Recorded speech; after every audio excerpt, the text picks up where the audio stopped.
Hi folks, Victor here for KLGadgetTV. Now this is one of the best budget devices of 2019. The Xiaomi Mi A3 is a bang for your buck Android One smartphone that comes with a Snapdragon 665 chipset and is priced at 999 ringgit. But is it worth it? We'll find out.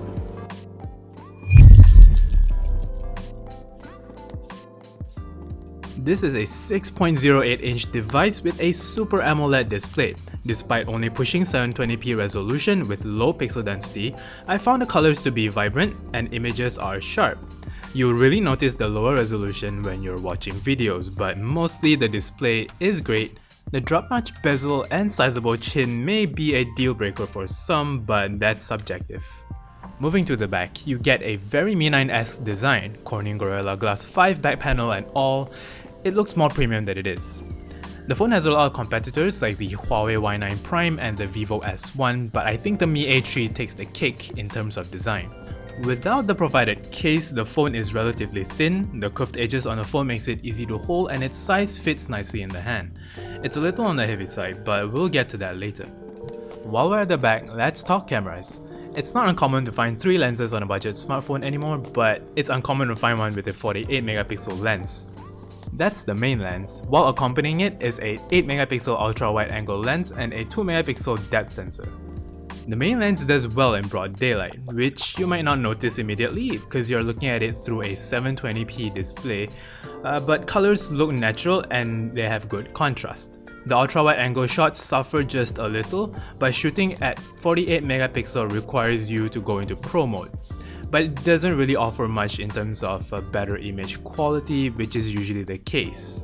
When it comes to nighttime photography, images do have some noise, but when used night mode, a lot of it is remedied, while brightness is also improved a little more. When it comes to selfies, the 32 megapixel lens performs splendidly. There's AI beautification, which I greatly needed. You also get other beautify features as well as filters. Portrait mode is basic, the bokeh effect can look a little artificial, but it generally doesn't really eat up chunks of hair. In terms of performance, don't expect anything amazing. The Snapdragon 665 does fine at powering the phone while offering some power efficiency, although regular browsing and swiping doesn't really feel snappy either. You get 4GB of RAM as standard with up to 128GB of internal storage, expandable via SD card of up to 256GB. Gaming on the Mi A3 isn't too bad. PUBG Mobile does fine on low, but you can also push it to medium with occasional stutters. This is not a phone to be really gaming on. Now we get to pretty much the main selling point of the phone. It ships with Android One and it offers near stock Android experiences. So if you're a purist, you'll enjoy the simple UI and layout. Swipe up once to bring up the task manager, swipe up again to bring up the app tray, or you can do it all in just one single smooth swipe. With Android One, you also get timely updates. Although not as fast as stock on the Pixel, this one gets it before custom OSs like the MIUI. Android One phones are guaranteed at least 3 years of security updates and 2 years of OS updates. Also a plus with Android One is that it comes with minimal bloatware. I say minimal because our unit came with 4 non-Google apps, including the native camera.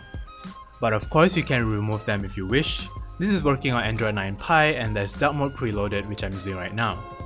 There's also an in-screen fingerprint scanner, and although not the fastest, it's actually pretty accurate.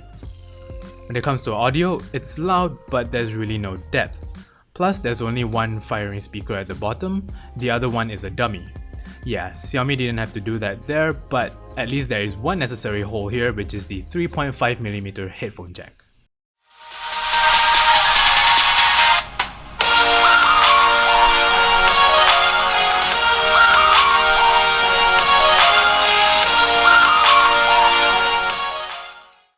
Powering the phone is a big 4030 mAh battery that charges via USB-C.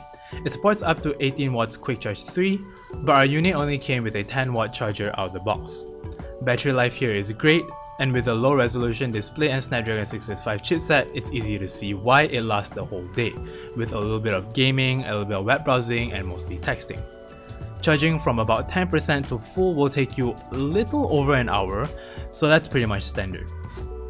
The Xiaomi Mi A3 is available in more than white, kind of grey and not just blue. Naming conventions here obviously take a cue from the Pixel series. The phone is priced at 899 ringgit for the 64GB variant and 999 ringgit for the 128GB variant. The Mi A3 serves to fill a gap for those looking for a stock Android experience but don't quite have the money for a Pixel. It's a reliable performance, impressive cameras, and speedy software updates make it worth your money. So that's it from me today. This has been the Xiaomi Mi A3. Let us know what you think in the comments down below. Remember to like, subscribe, and I'll see you next time. Bye-bye.